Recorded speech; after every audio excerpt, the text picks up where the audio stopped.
नमस्कार दोस्तों, मैं सुधीर चौधरी और आप देख रहे हो दोस्तों।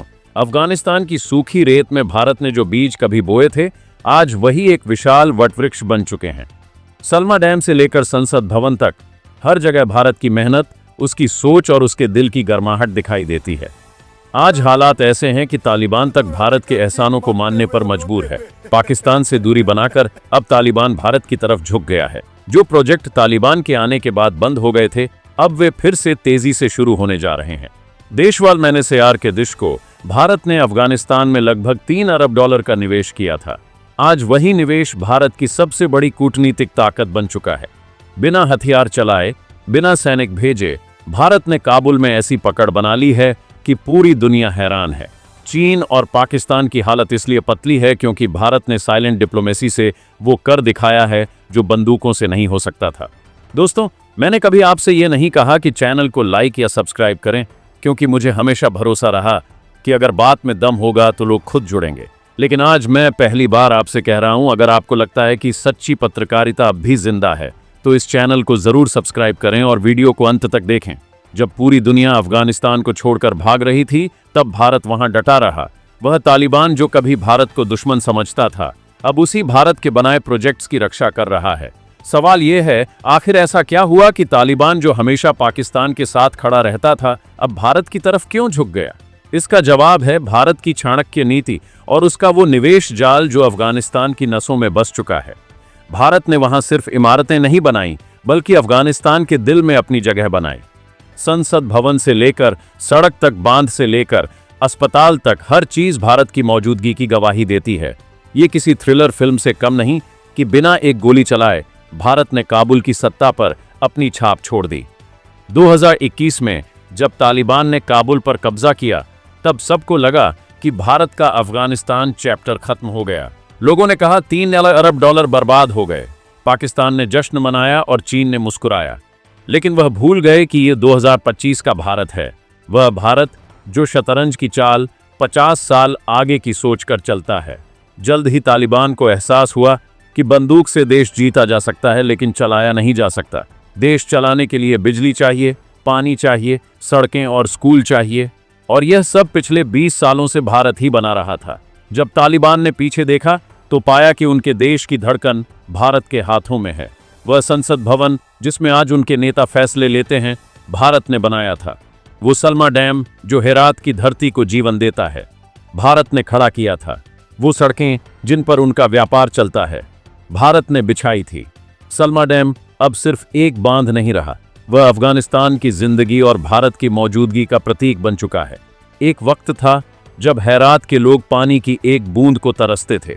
तब भारत ने 100 करोड़ खर्च कर वह बांध बनाया, जिसने हजारों गांवों को रोशनी दी और लाखों किसानों को पानी। तालिबान जब सत्ता में आया, तब उन्हें समझ आया कि इस डैम को चलाने के लिए भारतीय इंजीनियरों की जरूरत है। आज वही तालिबान भारत से खुद विशेषज्ञ भेजने की गुजारिश कर रहा है। काबुल का संसद भवन भारत की इंजीनियरिंग और लोकतंत्र की सोच का शानदार प्रतीक है। 700 करोड़ की लागत से बना यह भवन अब तालिबान शासन का मुख्यालय बन चुका है। विडंबना यह है कि जो तालिबान लोकतंत्र को मिटाने आया था, वही आज भारत के बनाए लोकतंत्र के मंदिर में बैठकर फैसले ले रहा है। संसद भवन का हर पत्थर, हर दीवार भारत की मौजूदगी की गवाही देती है, जिसे तालिबान न तो मिटा सकता है, न नजरअंदाज कर सकता है। भारत की रणनीति का तीसरा उदाहरण है चिरंज दिलाराम हाईवे। 218 किमी लंबी यह सड़क अफगानिस्तान को ईरान के जलज बॉर्डर से जोड़ती है। इस सड़क के जरिए भारत ने पाकिस्तान को बाईपास करते हुए चाबहार पोर्ट तक सीधा रास्ता बना लिया। अब तालिबान के पास इस हाईवे का नियंत्रण तो है, लेकिन इस पर उसकी निर्भरता भी है, क्योंकि यही वह रास्ता है जिससे अफगानिस्तान भारत और ईरान से व्यापार कर सकता है। अगर अफगानिस्तान आज भारत से नाता तोड़ दे तो उसका व्यापार ठप पड़ जाएगा।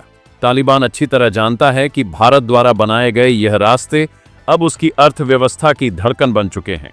इसी कड़ी में आता है भारत का सबसे बड़ा कूटनीतिक हथियार, चाबहार पोर्ट। पाकिस्तान के ग्वादर पोर्ट का सीधा जवाब। भारत ने अरबों डॉलर का निवेश कर ईरान में यह पोर्ट इसलिए बनाया ताकि पाकिस्तान के कराची पर निर्भर हुए बिना अफगानिस्तान और मध्य एशिया तक अपनी पहुंच बना सके।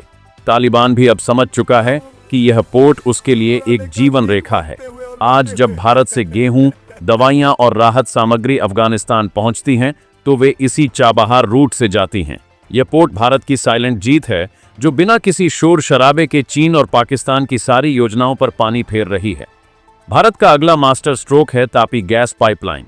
यह वह प्रोजेक्ट है जो तुर्कमेनिस्तान से भारत तक गैस पहुंचाता है और जिसका रास्ता अफगानिस्तान से होकर गुजरता है। अब तालिबान को एहसास हो गया है कि अगर यह प्रोजेक्ट पूरा होता है तो उसे अरबों रुपए की ट्रांजिट फीस मिलेगी, लेकिन इसकी कुंजी भारत के हाथ में है। तालिबान जानता है अगर भारत साथ छोड़ दे तो यह पाइपलाइन कभी पूरी नहीं हो पाएगी। यही वजह है कि अब वे खुद भारत के हितों की रक्षा करने पर मजबूर हैं। भारत ने अफगानिस्तान में सिर्फ ऊर्जा ही नहीं दी, बल्कि वहां की रोशनी को कायम रखा। काबुल को बिजली देने वाली 202 किमी लंबी ट्रांसमिशन लाइन भारत ने बनाई। आज भी यह लाइन अफगानिस्तान की राजधानी को रोशन रखती है। तालिबान जानता है अगर यह ग्रिड बंद हुआ तो पूरा काबुल अंधेरे में डूब जाएगा। इसलिए अब वही तालिबान भारत से इंजीनियर्स भेजने की अपील कर रहा है। यह ट्रांसमिशन लाइन अब भारत और अफगानिस्तान के रिश्ते की तरह है, मजबूत, जीवंत और जरूरी। भारत ने अफगानिस्तान के बच्चों और उसके भविष्य में भी निवेश किया।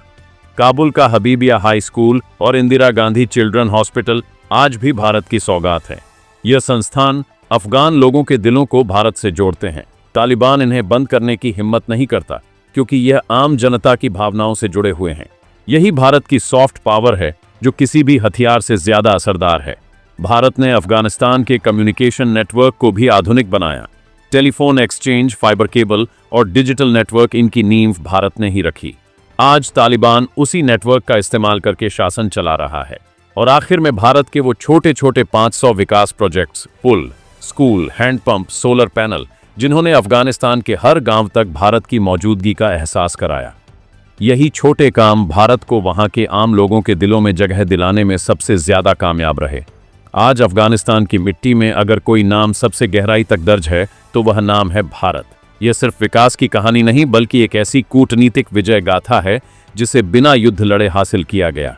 जहां अमेरिका ने बंदूक से असर दिखाने की कोशिश की, वहीं भारत ने दिल जीत कर राज किया। यही है असली चाणक्य नीति, शोर नहीं असर। अफगान संसद की दीवारें आज भी भारत के लोकतंत्र की खुशबू समेटे हुए हैं। सलमा डैम की लहरों में भारत की दया और विकास की गूंज सुनाई देती है। जरंज देलाराम हाईवे की धूल में भारत की दूरदृष्टि चमकती है। तालिबान चाहे सत्ता का कितना भी ढोल बजा ले, लेकिन उसकी अर्थव्यवस्था की सांसें भारत के प्रोजेक्ट्स पर टिकी हैं, और यही भारत की सबसे बड़ी जीत है। बिना सीमा लांघे, बिना बंदूक चलाए एक पूरे देश की नियति बदल देना आज तालिबान को भी समझ आ गया है कि असली ताकत बारूद में नहीं, भरोसे में होती है। भारत ने दिखा दिया है कि जो देश दूसरों के लिए रोशनी जलाता है, उसे कोई अंधेरा निगल नहीं सकता। काबुल की गलियों में आज भी भारत की दोस्ती की खुशबू बस चुकी है। पाकिस्तान की साजिशें और चीन की चालें इस नए समीकरण के आगे फीकी पड़ गई हैं, क्योंकि यह कहानी सिर्फ राजनीति की नहीं, बल्कि उस सभ्यता की कहानी है जो सदियों से कहती आई है, वसुधैव कुटुंबकम, पूरी दुनिया एक परिवार है। आज अफगानिस्तान में भारत सिर्फ एक मददगार नहीं, बल्कि एक मार्गदर्शक शक्ति बन चुका है। और यही है भारत की असली साइलेंट स्ट्राइक, जहां जीत किसी मिसाइल की नहीं, बल्कि एक मुस्कान की हुई है। भारत की इस शांत लेकिन गहरी रणनीति ने साबित कर दिया है कि सच्ची शक्ति उस देश में होती है जो निर्माण करता है, ना कि विनाश में।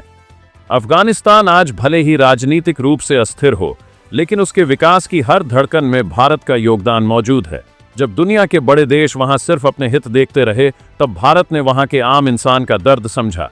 उसने सड़कों से लेकर स्कूलों तक और पानी से लेकर शिक्षा तक हर स्तर पर मदद का हाथ बढ़ाया।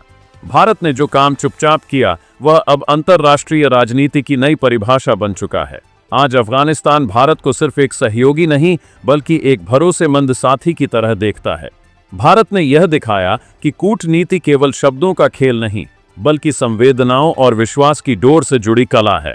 जहां बाकी देश हथियारों से जीतना चाहते हैं, भारत वहां इंसानियत से जीतता है, क्योंकि भारत जानता है जो दिलों पर राज करता है, उसे कभी कोई हार नहीं सकता।